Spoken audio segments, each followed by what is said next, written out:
Right, if you've ever wondered how an aperture works in a lens, this is how it works. I've got an old lens here which has got focusing ring and aperture ring, which you don't get on a lot of more modern lenses. Normally you'll only get your focusing ring, you won't normally get an aperture ring. If you can see on there, focus, there's my aperture, f22, f2.8, f22, f2.8.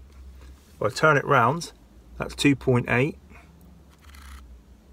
f22, f2.8, f22. So f2.8 is a bigger hole, lets more light in but less in focus. f22, smaller hole, lets less light in but more in focus. Go figure that one out. Weird. But yeah, that is how an aperture works. Awesome. But yeah, that's how it works.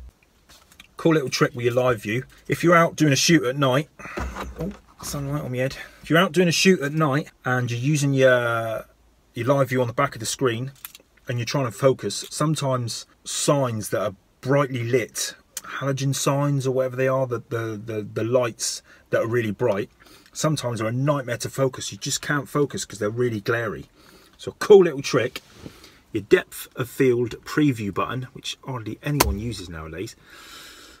When you're focusing with your live view on, press that and focus.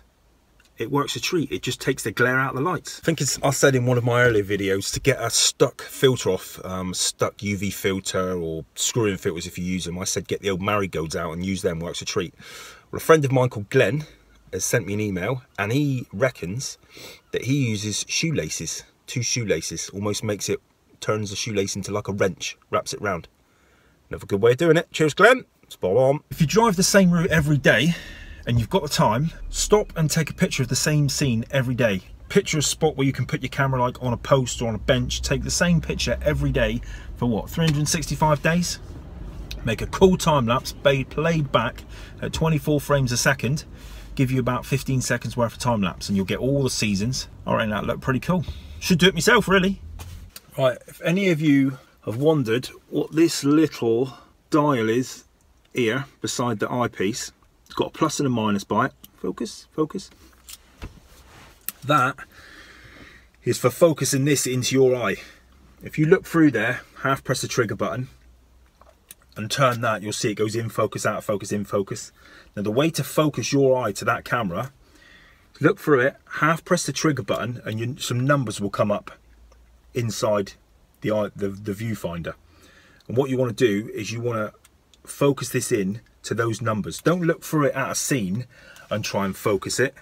Half press the trigger button, which makes the numbers come up, your aperture, the f-stop and the ISO comes up inside. You want to focus your eye to that writing. Cool.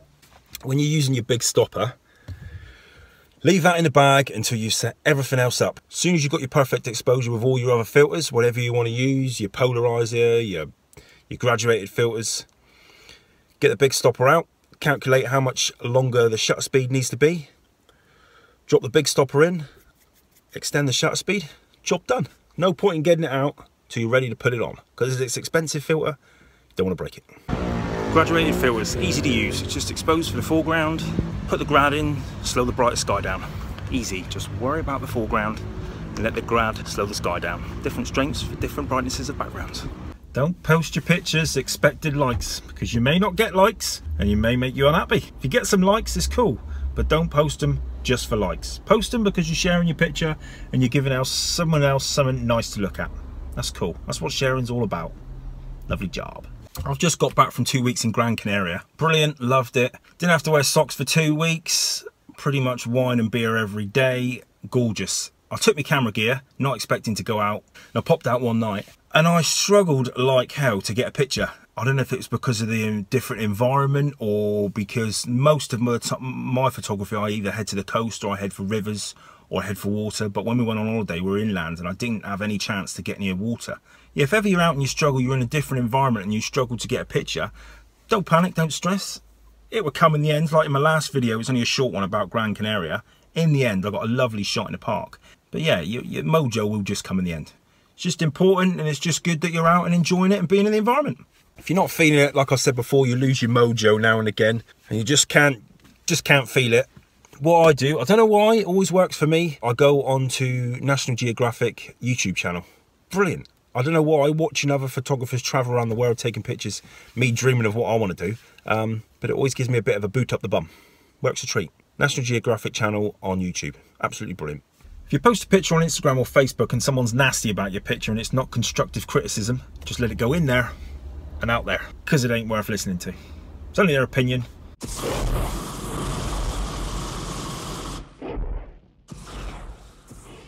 always uneven ground wherever you go.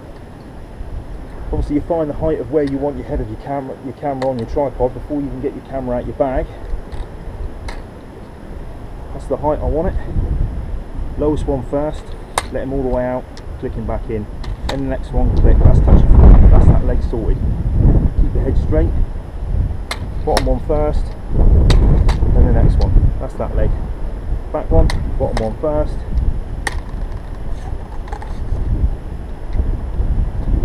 Done. Easy peasy. That's it. Cool, cheers for watching. Hope there was something in there of some use to some of you. Next video is going to be about setting your camera up to shoot HDR shots, high dynamic range shots. Just an easy, quick vid on how I set my camera up to shoot HDRs. See you later. Bye.